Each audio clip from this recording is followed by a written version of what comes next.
There is no other Sea of Galilee. There is no other sea. This is the only Galilee. Ano po? So, every time you hear in the scripture the Sea of Galilee, then you know where it is.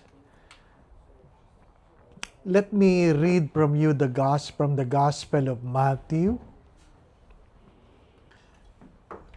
When Peter was invited to walk on the water,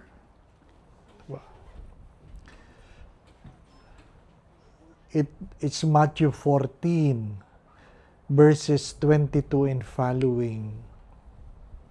But I will begin from Matthew 14:25. During the fourth watch of the night, he came toward them, walking on the sea. When the disciples saw him walking on the sea, they were terrified. "It is a ghost," they said, and they cried out in fear. At once Jesus spoke to them, "Take courage, it is I, do not be afraid." Peter said to him and replied, "Lord, if it is you, command me to come to you on the water." He said, "Come." Peter got out of the boat and began to walk on the water toward Jesus. But when he saw how strong the wind was, he became frightened, and beginning to sink, he cried out, "Lord, save me." Immediately Jesus stretched out his hands and caught him and said to him, "O you of little faith, why did you doubt?" After they got into the boat, the wind died down. Those who were in the boat did him homage, saying, "Truly, you are the Son of God." If you listen carefully, there was a storm, and they were bothered by it. And yet, when they saw Jesus, they were afraid. Takot na sila doon sa storm, pero makita nila si Jesus, doon sinabing they were afraid. Bakit? Ay siguro tadyang nakakatakot na makakita ng taong naglalakad sa ibabaw ng tubig, tipo ba? No? Take note, it was stated fourth watch of the night. What is the fourth watch of the night? That is between 3 a.m. to 6 a.m. That's the fourth watch. Ibig sabihin, sa himbing ng iyong tulog, ang Diyos ay nanonood. Sa himbing ng iyong tulog, ang Diyos ay nanonood.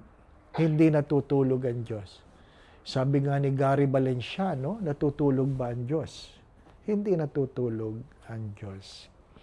Kaya, pag feeling mo na pinabayaan ka ng Diyos, feeling mo yon. Hindi ibig sabihin yun ang totoo.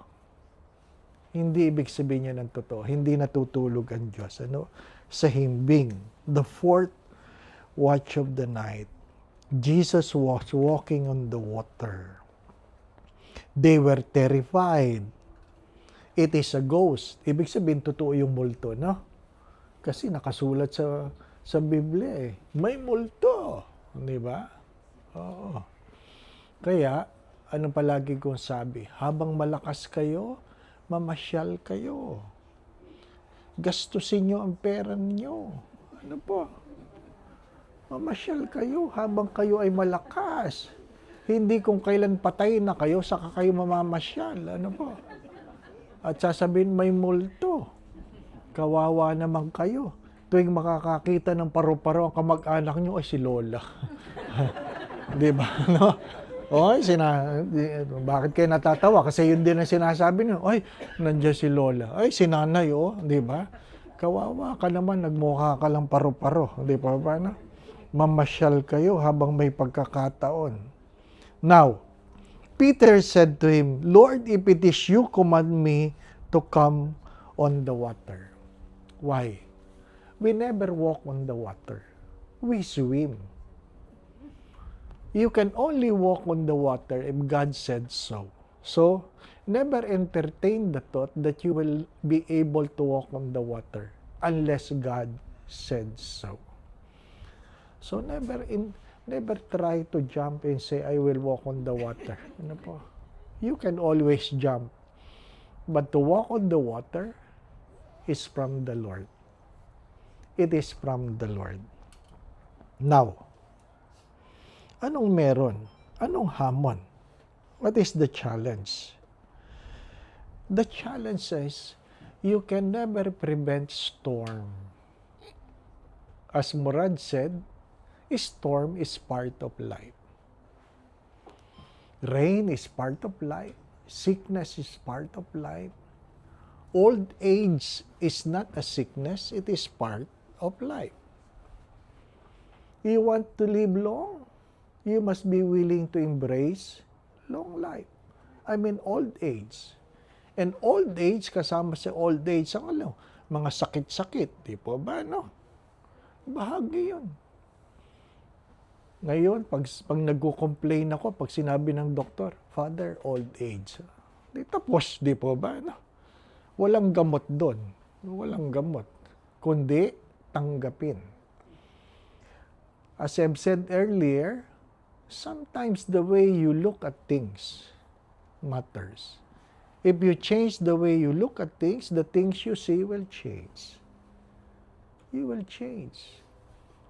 A storm is part of life. I would confess, I do not like rain. Bakit? Ang dumi. No? Sorry ha. Kung may sasakyan ka, nakakainis, di ba? No?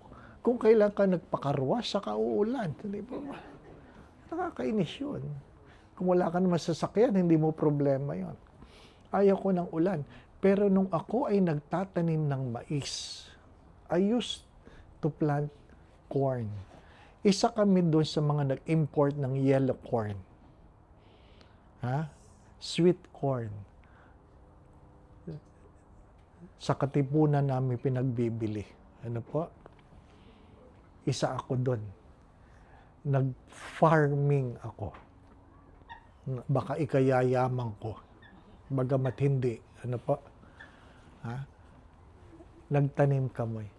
At dahil nasa kanlubang kami, walang irrigation, so, kailangan namin ng bomba to pump water sa cornfield.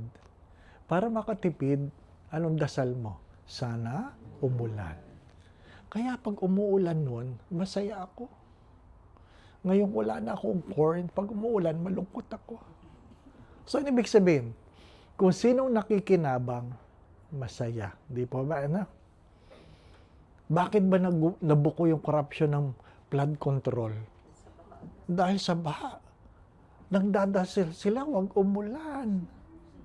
Ay, ulan ng ulan. Nabuko sila, di po ba? No? Oh, tabi ha, tabi. Sadyang kung sino naapektuhan. Whether you like it or not. Ang tanong ay sino nakikinabang. Pag hindi ka nasasaktan, then wala kang problema. Ano? You cannot prevent the storms, but you can always bring an umbrella. Hindi po ba, anak? Kung hindi ka na nakikinabang sa ulan, baka merong nakikinabang. So, sabi nga, pag pupunta ako dito sa Israel, Father, please, don't pray that the rain will stop. But silently I pray, Lord, sana stop.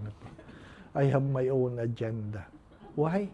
Because the water in the sea up now is 4 meters lower than it should be. Can you imagine 4 meters lower? Ang lalim nun. Kailangan nila ng tubig. Kailangan nila ng tubig. Pupunta tayo sa Dead Sea. Makikita nyo, ang layo na ng Dead Sea sa dati niyang shore. Baka pagdating ng araw, kwento na lang ang Dead Sea. It might become like that. Bakit wala ng tubig? Di po ba? No? Everything becomes a story. Pero ano sabi ko, pag walang kwento, walang kwenta. Dapat alam nyo ang inyong kwento. You cannot avoid storms. You cannot avoid sickness. You cannot avoid problems. Name it. There are things we cannot avoid. But we can always look at Jesus and say, Lord, save me. That's a very powerful word. Oh. You of little feet, sabi, di po ba, no? Sa mga Bisaya, you of little feet. Kaya daw lumubog ang liit ng paa eh. You of little feet.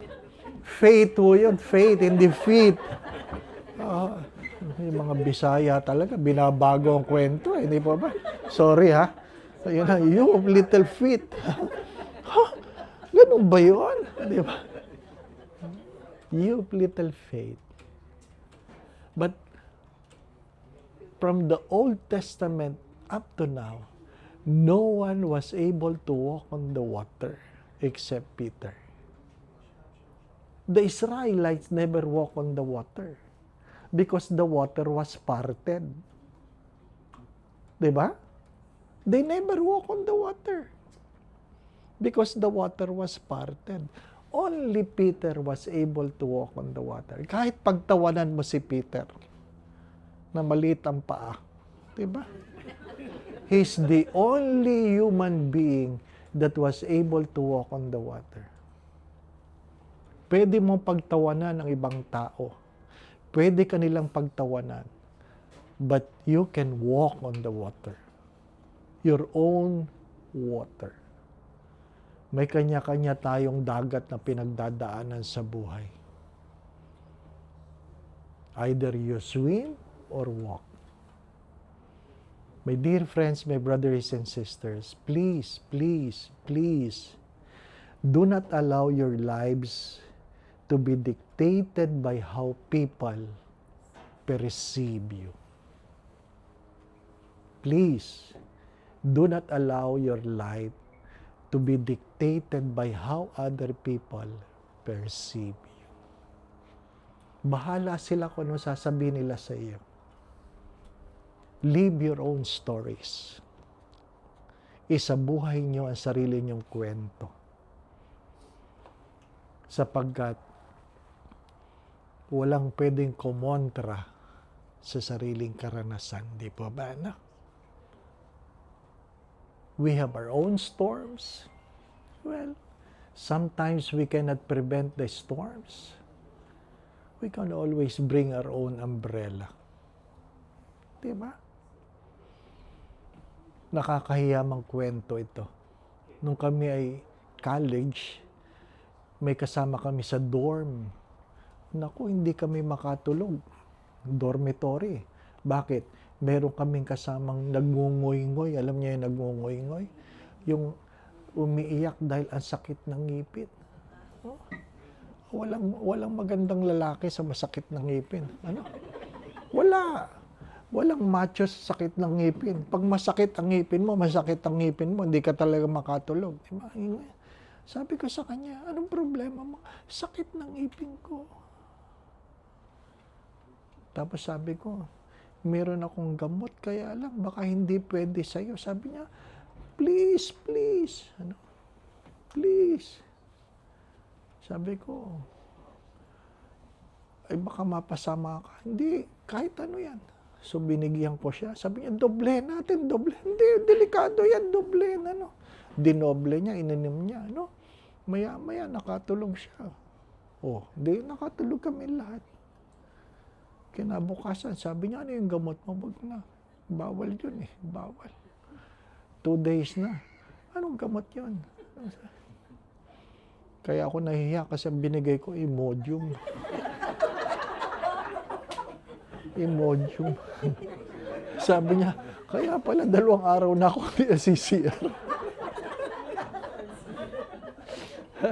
Pagka minsan yung sarili mong adyenta na susunod, ano? Bahala ka na, basta makatulog kami, di ba ba? Oh, yun ang pananampalataya, gumaling, di ba ba? No? Ang sakit ng ngipin, gumaling sa Imodium. Ha?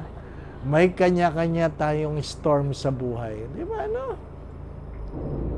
My dear friends, my brothers and sisters, but there is no storm greater than our God. Do not forget that. There is no storm greater than our God. You need only to humble yourself and say, Lord, save me. Lord, save me. Glory be to the Father, to the Son, to the Holy Spirit. The Lord be with you. And may Almighty God bless you, the Father, the Son, and the Holy Spirit. Amen.